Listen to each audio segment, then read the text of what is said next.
Alright, let's see who's the next CPX agent online. Trafalgar D. Law. So this guy over here. Let me check what else this document says about him. Trafalgar D. Water Law. We think Trafalgar D. Water Law, upon close examination of the One Piece series, has demonstrated what it takes to be a successful CPX agent. His series performance has persuaded us that having him on board will enable us to achieve our objective throughout the upcoming difficult and uncertain times. Reason for hiring. Among all candidates, Trafalgar Law possesses the greatest and most efficient ability to persuade any high-ranking hostile unit to come to the negotiation table and finish the meeting with a favorable deal. That makes Law the most important unit in the CPX team. Let me look for more information about Law. A little bit about his background. Here it is. Alright, a little bit about Law. The guy survived in his past when he was a child by hiding below dead bodies. Oy. He he was hiding below on the dead bodies, on the corpse, to survive a witch hunt. That's what it was. The magical fruit power he has is valued at 5,000 million berries.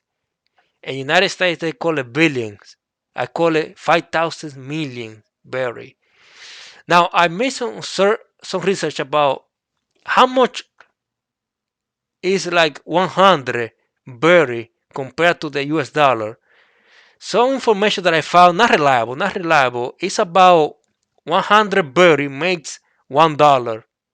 Now let's take in consideration about what year we're talking about, because the series of One Piece, I believe it was released around 1997. So we take that measurement or comparison to 1997. That's when the series came out, around that time.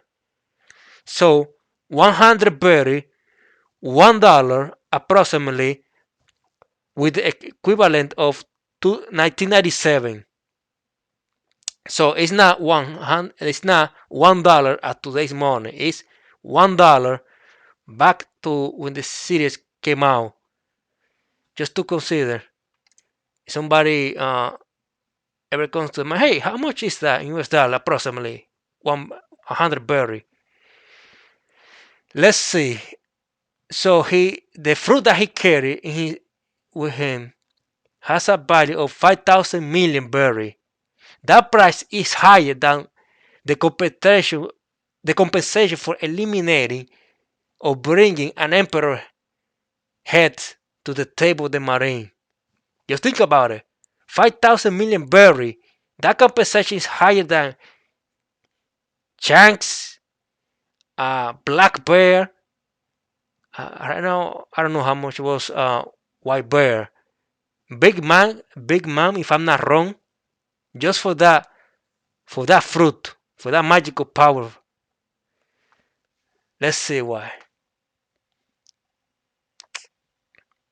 No, later, we'll find out later why. While he was young, he started his career to become a surgeon. Be advised that was the Flamengo plan for Law. Since Law had little time to live, he wanted Law to perform the immortality surgery. Yeah, if I'm not wrong, I think that's the plan that the Flamingo had back then, to teach Law surgery skill, and having performed the immortality surgery on Don Flamingo before Law dies. I think, if I'm not wrong, that's what it was. If I'm not wrong, Let's see. His power allows him to create a room where he can transplant people, limbs, organs, lift heavy objects, teleport inside the room, and switch people's soul and mind. Imagine the stuff that could be accomplished with that. Let me see that the guy became a warlord, a Shishibukai, by delivering the heart of 100 pirates to the marine. That's a little bit about law. Now let's see the hiring document.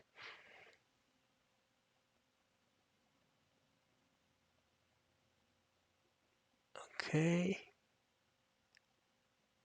Okay, I already read that.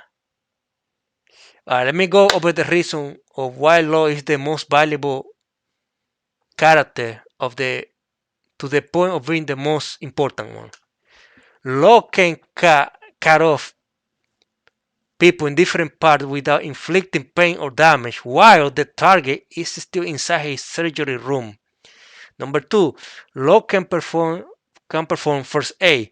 Number three, his power allows him to create a room where he can transplant people, organs, lift heavy objects, teleport inside his room. Number four, his main contribution in his ability is to swap people's soul and body. Just picture or imagine the following situation, scenario. Law selects someone he doesn't like, somebody that he likes, and then he swap his soul and mind to another random person. What do you think is gonna happen to those individuals in the social life? One, their ID, their identification card will not work unless the guy is using the other guy identification. Number two, everyone they know will reject them. Let's imagine one guy is in somebody else's body and trying to convince the people that he is him while he's in another body. It's gonna be who are you? Imagine that. What's gonna happen to his social life? Let's see what else. They will have to start a new lifestyle unless they commit suicide. Okay, what else? Or case number two, imagine the following scenario.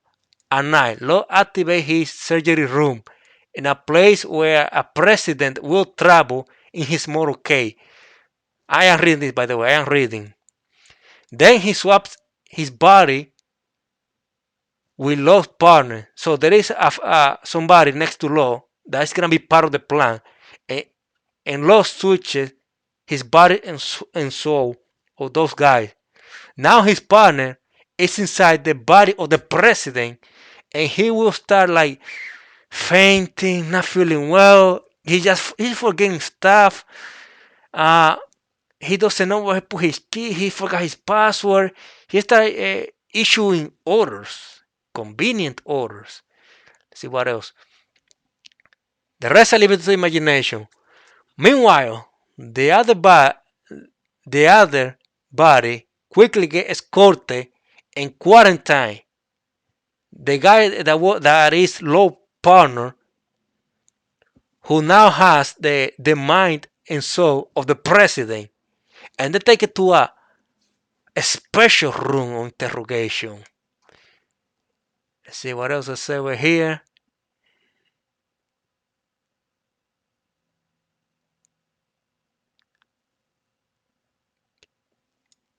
Now they explain the body swapping situation to that guy and show him a mirror. Look at this mirror. Is that your face? The guy is gonna be confused. He doesn't know what's going on. This is not my appearance. And he's having like a hard time to digest what's going on. However, he gets a decent treatment in a way, considering he's using a lost friend body, his co-worker. They even show him with a live face a camera the other guy, and then he's convinced, wait a sec, that guy looks like me, and what am I doing over here? And my body is doing over there. I don't understand. This is what I see in my mirror is not my face. However, what I see in this like camera, it is my real body. It is my face. Then he started to understand the situation. Let me see what else I see in this document.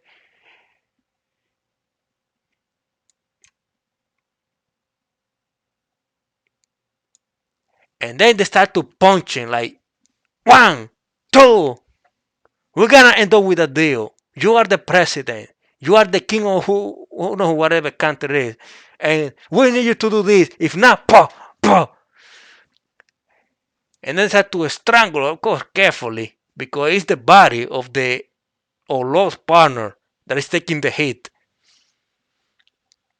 And they will end up with a deal. That's a matter of no time that they will reach a deal.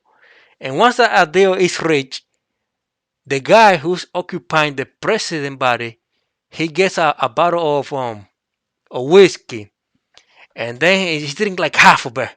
He starts to be like drunk, genuinely drunk. At the same time, the other body is brought to a nearby location as part of the deal. Then Law swap their body back. It was a deal. You do this, and then we put you back to your old body. And suddenly, the president he started explaining what happened to his escort, to his bodyguard, to his people that surround, that make his circle, and people. However, they politely reminded that, sir, you've been drinking, and you should take it easy. You should take a rest, and tomorrow you can explain the situation. You've been drinking too much. And then it took him years finally to believe him and figure out what happened after watching the events behind the OPWG. Too late to know the damage is already done. Now you guys see how useful it is law power to persuade a high-ranking hostile unit to come to a deal. You see why law is the most valuable character of the CPX agents? Let me see what else I have over here. And I see where it says now the question is who in power we want to stay in office with his soul and body swapped. And somebody asks, well, what if he just adapts to that body? Well, what about if love return and they swap it to a different body and just keep it swapping it? And somebody asks, well, why didn't you just shoot the guy and that's it? And then the OPWG responds, well, what about if they don't want to get rid of him? They just want to play with him. They just want to toy with him. And let's see what else I see here.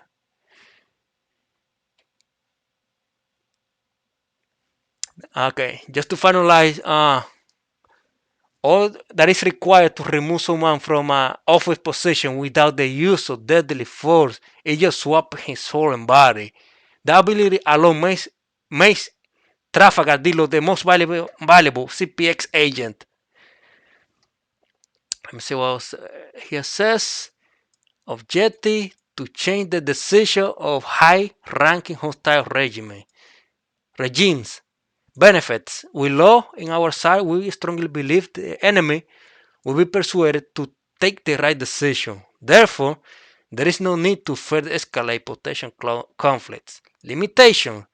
Law cannot perform a surgery that grants immortality. Here's a law with his ability of cutting people's head and just lifting and just playing with it. I got you right where I want it. Alright, who's the next guy in target in line? White Bear, Edward Newgate.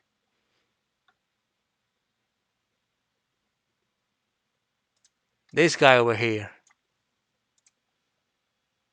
Let me see this document about him. What does it say?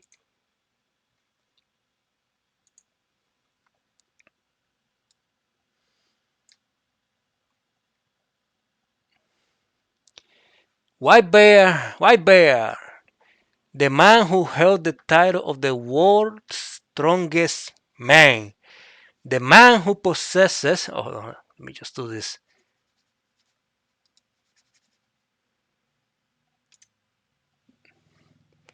The man who held the title of the world's strongest man, the man who possesses one of the 12 supreme great blades, one of the original emperors in the series of One Piece, the only one who could rival Roger, the only guy that I knew who died standing up without collapsing, even in death.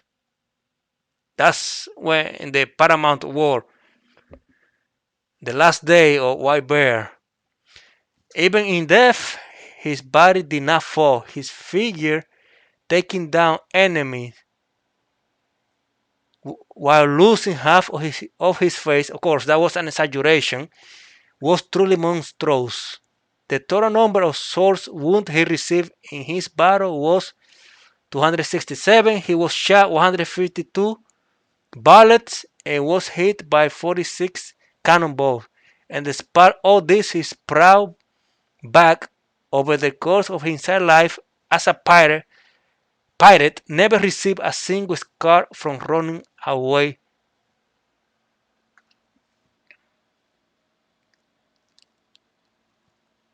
I believe that White Bear was a top three strongest character in the entire series, I think.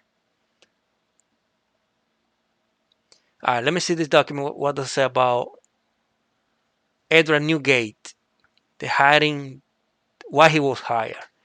After a thorough analysis of the One Piece series, we think Edward Newgate has demonstrated every trait required to be a successful CPX agent. Our goal will be accomplished with his assistance in these upcoming difficult and unpredictable times, as demonstrated by his outstanding performance in the series. Reason for hiring: his capacity to create earthquakes will serve as a deterrent and warning to those who take side to the wrong team. This will be very beneficial to avoid unnecessary clashes against enemies or even countries or regions.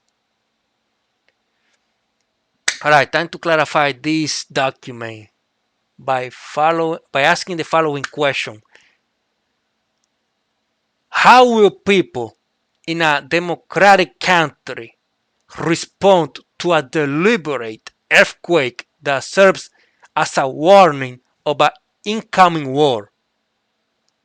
How do we know if the earthquake was intentionally caused? Well, can we know when a natural earthquake will happen? If the answer is no, which means there was something created on purpose. Somebody has the power to create earthquake.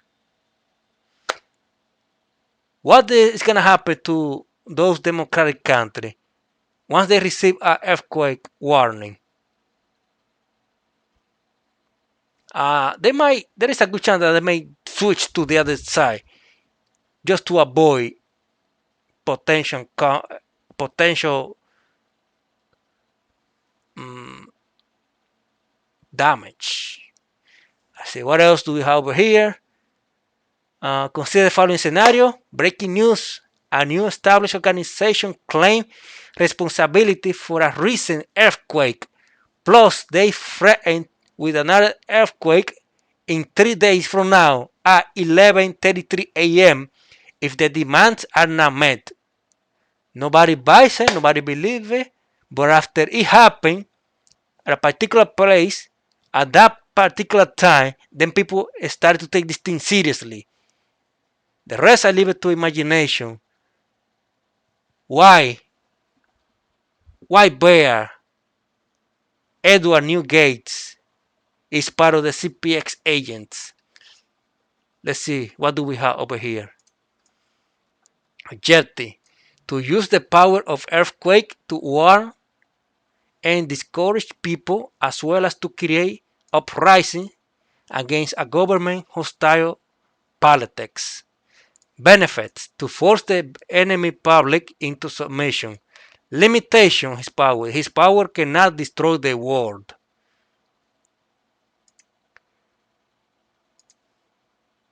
In the series of One Piece, officially his power can destroy the world. However, that's meant to that's subject to debate. What do you mean by destroy the world? All right, all right. Next in line, we'll talk about this. This is Jinbei.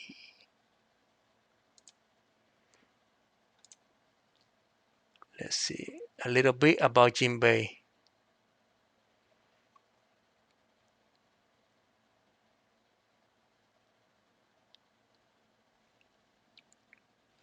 Let's see. Jinbei, this guy over here. He has the power to talk with fishes, even though it's something. What can you do by talking to fish and be able to control them? Not much. Let's see. He fought against Ace for 5 days straight to a draw. Yep, this guy fought in the series of One Piece against Ace for 5 days straight. While, and let's keep in mind that Jinbei's strength is inside the water. It's not on land.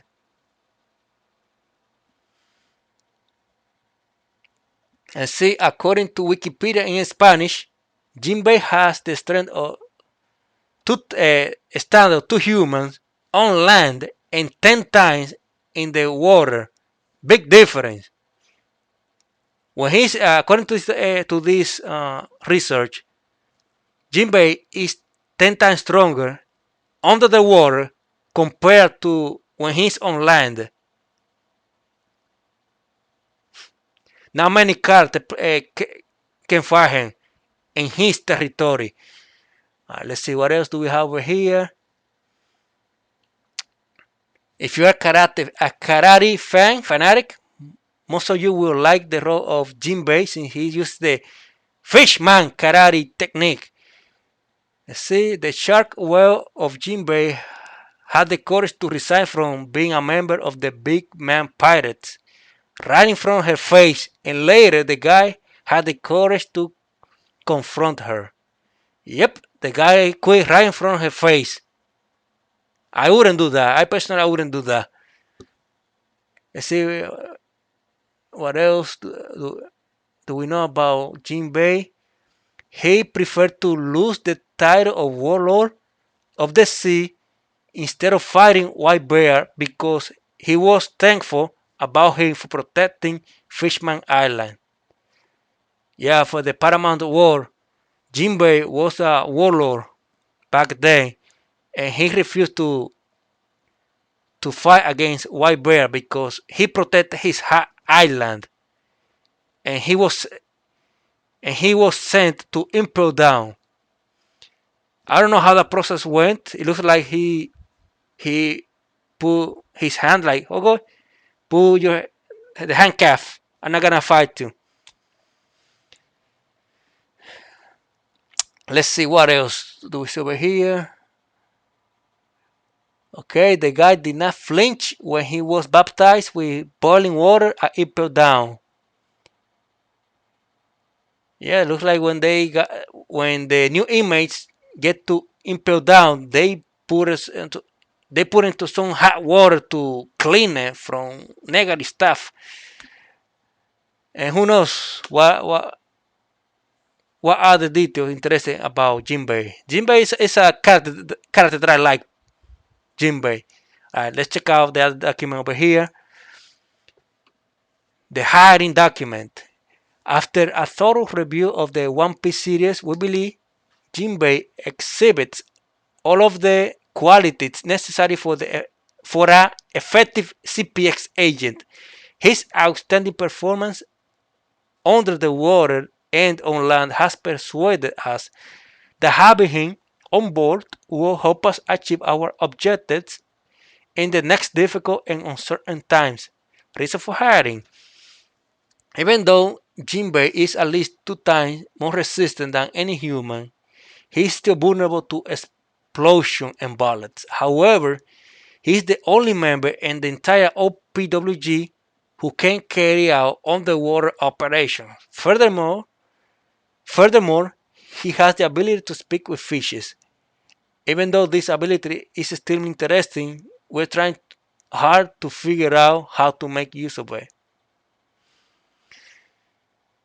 Let's see what else. What I see over here. I have the tendency to say that Jinbei might be good to accomplish the following.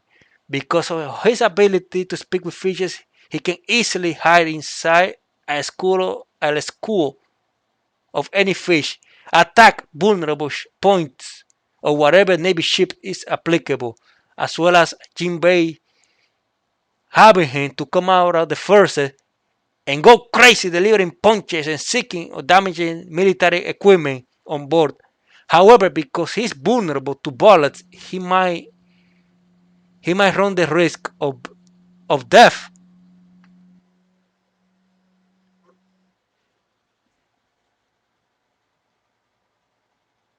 which makes Jinbei one of the most difficult characters to find a spot in a particular mission because he's vulnerable to bullets. Even though if he tries to launch an attack on the water, submarine can get rid of him with bullets. But at least he's an underwater unit who can take a special mission, which is better than having no units at all.